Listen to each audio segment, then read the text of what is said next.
Halo anak-anakku semuanya, dimanapun kalian berada, semoga semuanya dalam keadaan yang sehat selalu. Pada kesempatan kali ini, kita akan belajar perempuan dan laki-laki saling melengkapi. Jika anak-anak melihat gambar yang ada di layar, gambar yang ada di kanan dan kiri, gambar Tuhan Yesus, kita melihat gambar kepala laki-laki dan kepala perempuan. Dan apa yang tidak dimiliki oleh gambar kepala laki-laki dimiliki oleh gambar kepala perempuan, dan yang tidak dimiliki oleh gambar kepala perempuan dimiliki oleh gambar kepala laki-laki. Berarti arti atau maksud dari gambar ini adalah perempuan dan laki-laki itu saling melengkapi apa yang tidak dimiliki oleh yang lainnya. Pada pembelajaran yang sebelumnya, kita sudah melihat bahwa sejak awal Tuhan telah menciptakan laki-laki dan perempuan itu dengan perbedaan. Entah itu secara fisik, sikap atau sifat dan wataknya, dan tujuan dari perbedaan itu berarah untuk saling melengkapi, terarah untuk saling melengkapi satu sama lain. Maka peran laki-laki atau tugas laki-laki dan perempuan di dalam kehidupan ini tentu saja sangat dipengaruhi oleh keadaan dan kemampuan fisiknya tadi. Perempuan yang fisiknya lebih lemah, laki-laki yang cenderung lebih kuat. Nah, akhirnya tugas atau peran mereka di dalam kehidupan itu dipengaruhi oleh hal-hal yang tadi. Maka laki-laki biasanya lebih mengambil pekerjaan yang banyak menggunakan tenaga dibandingkan perempuan yang lebih pada ketelitian dan kesabaran. Contohnya, biasanya apa? Ya, perempuan itu biasanya kebanyakan, coba lihat bapak ibu gurumu, pasti lebih banyak ibu guru. Lalu, yang bekerja di kantoran atau yang di buruh pabrik, nah biasanya kebanyakan perempuan, karena tidak terlalu membutuhkan banyak tenaga, kekuatan. Tapi laki-laki biasanya bidang otomotif atau di bagian kontraktor pembangunan atau bahkan kuli. Nah, ini yang membutuhkan kekuatan tenaga ekstra. Dan jarang sekali perempuan yang bekerja di bidang yang tadi ditekuni oleh laki-laki. Namun, seiring perkembangan zaman, nah, semakin maju zamannya, berkembang, ada perubahan. Apa itu? Akhirnya banyak pekerjaan yang tadinya dikerjakan oleh laki-laki yang menunjukkan atau membutuhkan kekuatan tenaga yang lebih banyak, malah juga dikerjakan oleh perempuan. Begitu juga sebaliknya, pekerjaan yang dulunya itu khas perempuan, kini ya banyak juga dikerjakan oleh laki-laki. Apa misalnya?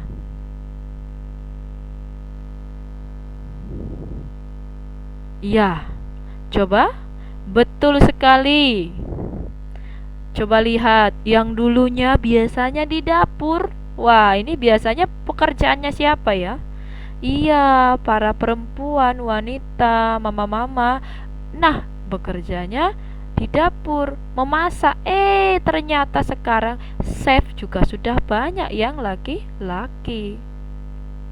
Lalu, desainer pakaian. Nah, ini ternyata malah juga ada yang laki-laki.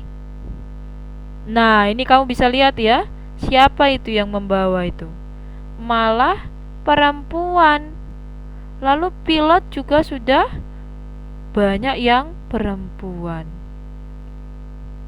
Itu tadi hanyalah beberapa contoh kecil yang dulunya dikerjakan oleh laki-laki, sekarang dikerjakan perempuan. Itu juga sebaliknya. Allah menciptakan manusia, laki-laki dan perempuan, memang masing-masing dengan kebaikan dan keindahannya. Jadi memang sejak awal Allah menciptakan sedemikian rupa dengan segala kebaikan dan keindahannya.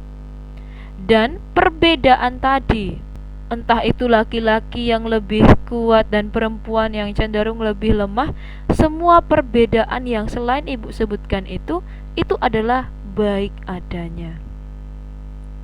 Allah mempunyai maksud khusus agar laki-laki dan perempuan saling mengembangkan diri. Jadi saling bertumbuh, berproses bersama, tapi juga saling melengkapi satu sama lain. Jadi tidak ada yang lebih tinggi, tidak ada yang lebih rendah, saling melengkapi, berjalan bersama-sama. Kita bisa lihat bahwa memang sejak awal Allah sudah menciptakan laki-laki dan perempuan untuk saling melengkapi.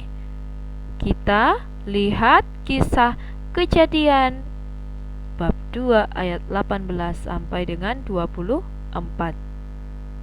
Tuhan Allah berfirman, "Tidak baik kalau manusia itu seorang diri saja. Aku akan menjadikan penolong baginya yang sepadan dengan dia." Lalu Tuhan Allah membentuk dari tanah segala binatang hutan dan segala burung di udara. Dibawanyalah semuanya kepada manusia itu untuk melihat bagaimana ia menamainya. Dan seperti nama yang diberikan manusia itu kepada tiap-tiap makhluk yang hidup, demikianlah nanti nama makhluk itu. Manusia itu memberi nama kepada segala ternak, kepada burung-burung di udara, dan kepada segala binatang hutan. Tetapi baginya sendiri, ia tidak menjumpai penolong yang sepadan dengan dia. Lalu Tuhan Allah membuat manusia itu tidur nyenyak. Ketika ia tidur, Tuhan Allah mengambil salah satu rusuk daripadanya, lalu menutup tempat itu dengan daging. Dan dari rusuk yang diambil Tuhan Allah dari manusia itu, dibangunnyalah seorang perempuan, lalu dibawanya kepada manusia itu. Lalu berkatalah manusia itu, "Inilah dia, tulang dari tulangku dan daging dari dagingku. Ia akan dinamai perempuan, sebab ia diambil dari laki-laki. Sebab itu seorang laki-laki akan meninggalkan ayahnya dan ibunya dan bersatu dengan istrinya, sehingga keduanya menjadi satu daging." Silakan anak-anak membaca.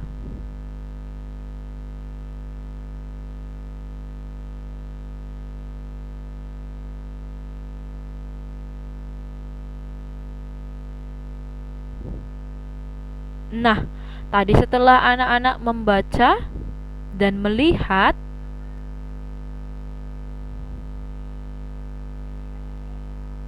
Tuhan Allah berfirman. Nah, ini kata-katanya. Tidak baik kalau manusia itu seorang diri saja.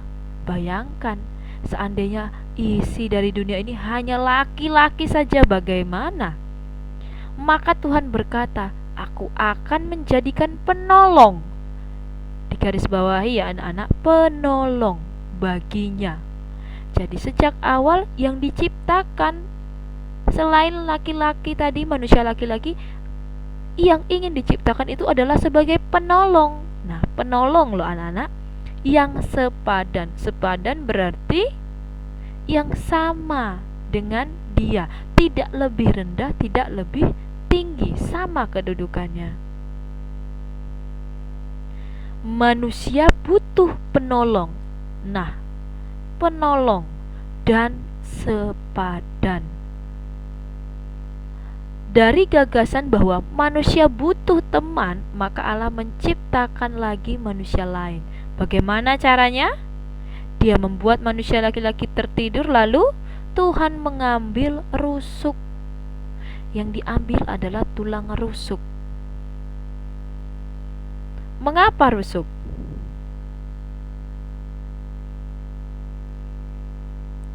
Alasan yang pertama, karena tulang rusuk ini adalah dari bagian tubuh yang kuat.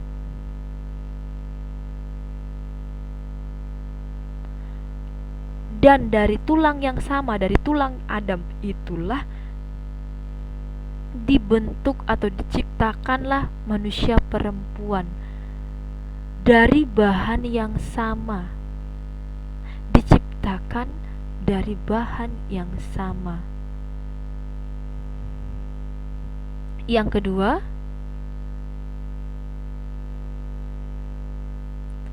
rusuk itu berfungsi untuk melindungi organ lunak dan penting. Maka, karena fungsi rusuk tadi untuk melindungi, maka Allah ingin perempuan menjadi begitu penting bagi laki-laki sebagai teman, tidak boleh diremehkan. Jadi perempuan itu adalah sahabat, teman yang bukan untuk disakiti tapi menjadi dilindungi. Dan terletak di tengah. Coba kamu lihat tulang rusuk ya. Di tengah bagian dada, bukan diambil dari tulang kaki ataupun tulang kepala. Maksudnya untuk menunjukkan kesetaraan antara laki-laki dan perempuan. Bayangkan jika diambil dari tulang kakinya laki-laki, maka perempuan seperti kakinya laki-laki atau berada di bawah. Kalau diambil dari tulang kepala, berarti perempuan ada di atas, berarti perempuan lebih tinggi. Tidak. Maka Allah mengambil dari tulang rusuk supaya setara, tidak lebih tinggi ataupun lebih rendah. Jadi Allah menginginkan agar laki-laki dan perempuan saling menghormati. Saling menghormati, bukan saling mengejek, saling mengomentari hal-hal yang buruk, tapi untuk menghormati satu sama lain karena derajatnya sama. Laki-laki dan perempuan memang diciptakan berbeda untuk saling melengkapi, karena ada hal-hal yang hanya bisa dilakukan oleh laki-laki dan hanya bisa dilakukan oleh perempuan. Contohnya apa yang hanya bisa dilakukan oleh perempuan? Kalau dilihat dari gambar, iya, yang bisa melahirkan, menyusui, hanya perempuan yang bisa mengandung. Maka saling bergantung satu sama lain, saling menolong. Itulah tujuannya Allah menciptakan laki-laki dan perempuan dengan perbedaannya, untuk saling melengkapi, menjadi penolong satu sama lain. Maka kita diajak untuk hidup rukun. Anak laki-laki rukun dengan anak perempuan, saling melengkapi untuk menciptakan sukacita dan damai sejahtera. Bukan malah saling mengejek atau saling bersaing yang tidak sehat. Jika melihat ada anak perempuan yang sedang kesulitan, butuh bantuan, ditolong. Kalau ada anak laki-laki yang butuh pertolongan, mungkin dia kurang teliti atau kurang paham, yang anak perempuan juga sabar mengajari. Ya, jadi saling melengkapi satu sama lain. Karena anak-anak sudah tahu betul bahwa apa sih perbedaannya laki-laki dan perempuan, maka kamu pun harus saking mengerti bagaimana bersikap, bagaimana menanggapi anak laki-laki ataupun menanggapi anak perempuan untuk anak yang laki-laki. Nah, supaya apa? Supaya tercipta sukacita, bukan malah perkelahian, marah-marah, ribut antara anak laki-laki atau anak perempuan. Sekian pelajaran kita hari ini. Semoga anak-anak dengan pelajaran ini semakin menyadari apa yang menjadi kelebihannya dibandingkan entah itu anak laki-laki atau kamu sebagai anak perempuan, untuk semakin saling melengkapi, menjadi teman yang mau menolong, yang mau memahami, mengerti. Semoga anak-anak menjadi anak-anak yang baik, menjadi penolong satu sama lain. Tuhan Yesus memberkati.